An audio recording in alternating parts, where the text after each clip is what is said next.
नाज़रीन ख़बर शामिल कयूं था घोसपुर मां नारायण नाज़ जी रिपोर्ट मूजिबि घोसपुर शहर में अमन अमान की बिगड़े सूरत हाल ते ज़ाब्तो न अची सघियो। ॿिनि हफ़्तनि दौरान टिनि हिंदू वापारियुनि खां फुर जी वारदातुनि खेनि मायूस करे छॾियो।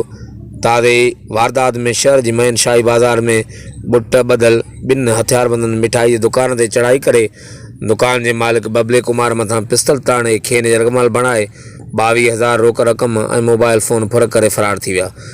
पुलिस पहुती पर ॾोहारी पुलिस जे पहुचण खां अॻु फ़रार थी वञण में कामयाब थी विया। वाज़े रहे त गुज़िरियल 2 हफ़्तनि में फुर जी ही 3 वारदात आहे।